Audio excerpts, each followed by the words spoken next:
இந்த முறை எங்களுக்கு வாய்ப்பு கொடுங்கக்கா. எத்தனையோ கட்சிக்கு போட்டிருப்பீங்க, மாற்றா நாங்க வந்திருக்கோம். ஆமா, புதுசாலாம் நிக்கலக்கா, 2016 இருந்து நிக்கிறோம். பெண்களுக்கு 234 தொகுதியில 117 இடத்துல பெண்களுக்கு வாய்ப்பு கொடுத்துருக்கோம். திமுக எல்லாம் பெண்களுக்கு பாதுகாப்பு கொடுக்குறேன்னு பேசுறாங்க. 234 தொகுதியில 20 இடத்துல கூட போட்டி போட வாய்ப்பு கொடுக்கல திமுக. ஆனா நாங்க 117 இடத்துல பெண்களுக்கு வந்து வாய்ப்பு கொடுத்துருக்கோம். 1000 ரூபாய் பணம் கொடுக்குறாங்க, 2000 ரூபாய் பணம் கொடுக்குறாங்கன்னு சொல்றாங்க திமுக அதிமுக யார் வந்தாலும். ஆனா வீட்டுக்கு இளைஞர்களுக்கு வேலை தரேன்னு யாராச்சும் ஒருத்தர் சொல்றாங்களா? கல்வியை வந்து இலவசமா கொடுப்போம், மருத்துவத்தை இலவசமா தரமா கொடுப்போம்னு பேசுறாங்களா? குடிக்கிற தண்ணீரை தரமா கொடுப்போம்னு யாராச்சும் ஒருத்தர் பேசுறாங்களா? ஆனா நாங்க இந்த 3ஐயும் தரமா கொடுப்போம் நாங்க சொல்றோம். விழுப்புரம் மாவட்டத்துலதான் பொன்முடி இருக்காருமா, உங்களுக்கு தெரியுமா? அவரு பெண்களுக்கு மகளிருக்கு பேருந்து போறாங்க, இலவசமா போறாங்கன்னு சொல்லிட்டு ஓசியில தானே போறீங்கன்னு கொச்சப்படுத்துறாரு. மக்கள் ஓட்டு போலன்னா அவர் எம்எல்ஏ ஆக முடியுமா? அவர் அமைச்சர் ஆகியிருக்க முடியுமா? ஆனா மக்கள் ஓட்டு போட்டு அதிகாரத்துக்கு வந்தோடனே அரசு திட்டங்கள் எல்லாம் பெண்களை கொச்சப்படுத்துறது போல ஓசி பஸ்ல போறேன்னு சொல்லிட்டு கேவலப்படுத்தினாங்க. உங்க வீட்டுல எல்லாம் படிக்கிறாங்க, குழந்தைங்க எல்லாம் படிக்கிறாங்க. நீட்டு தேர்வு ரத்து பண்ணுவோன்னு பேசினாரு ஸ்டாலின் போன முறை 2021. நீட்டு தேர்வு ரத்து பண்ணிட்டாங்களா? நியாயமா பேசுங்க. இப்ப வருவாங்க, மறுபடியும் ஓட்டு கேட்டு வருவாங்க. நான் கொள்கையை சொல்லி ஓட்டு கேட்கிறேன். கல்வியை இலவசமா தருவோம், மருத்துவத்தை தரமா கொடுப்போம், வீட்டுக்கு பசங்களுக்கு படிச்சவர்களுக்கு படிக்காதவர்களுக்கு எல்லாருக்கும் வேலை கொடுப்போம், விவசாயத்தை அரசு பணியாக்குவோம், ஆடு மாடு மேய்த்தல அரசு பணியாக்கும்னு சொல்லிட்டு நாம் தமிழர் கட்சி ஆட்சியில நாங்க வாக்குறுதியா மக்கள் கிட்ட கொடுக்குறோம்.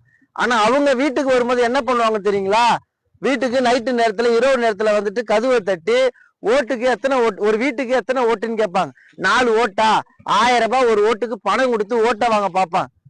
அதுக்கப்புறம் ரோட போட்டு தர பாக்குறாங்களா? எம்எல்ஏ யாருன்னு தெரியுங்களாமா உங்களுக்கு? எம்எல்ஏ யாருன்னு தெரியுங்களா? திண்டிவனத்துல நியாயமா பேசுங்க. தெரியுங்களா? தெரியாது. வந்தாதானே தெரியும். கோட்டி பாக்கம் தான் அவரு. அப்ப எம்எல்ஏ வந்து மக்கள் ஓட்டு கேட்கும் போது மட்டும் வராங்க. ஏதாச்சும் வந்து மக்கள் பிரச்சனையை கேட்டிருக்காங்களா? மக்கள் பிரச்சனையை கேக்குறாங்களா? இப்ப நான் வந்து வரும்போது நான் கேக்குற வாக்கு கேக்குறேன். 100 நாள் வேலை திட்டம்னு சொல்றாங்க. 100 நாள் வேலை திட்டத்துல 20 நாள் கூட வேலை இல்லைன்றாங்க. உண்மையா போயீங்களா?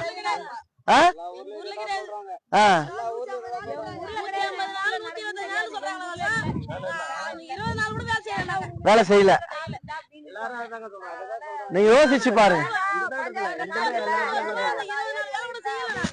ஏரி வேலை இல்லைன்றாங்க.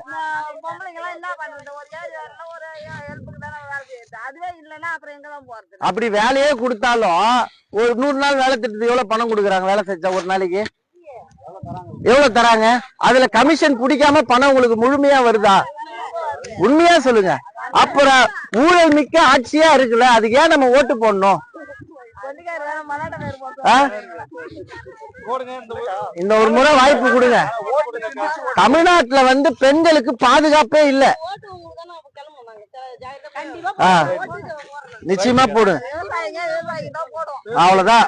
எங்க சின்னமே விவசாயி. விவசாயிக்கு ஓட்டு போடுங்க. விவசாயிக்கு போடுங்க மாமா. நன்றி. கண்டிப்பாக்கா. நாங்களாம் எவ்வளவு ஒழுக்கமா வந்து கேக்குறோம். சில பேர் விசில் அடிச்சே வருவாங்க, அவங்களெல்லாம் கடந்து போயிட்டு. ஆமா, அதான் எங்களுக்கு வாய்ப்பு கொடுங்கக்கா. நன்றிங்க.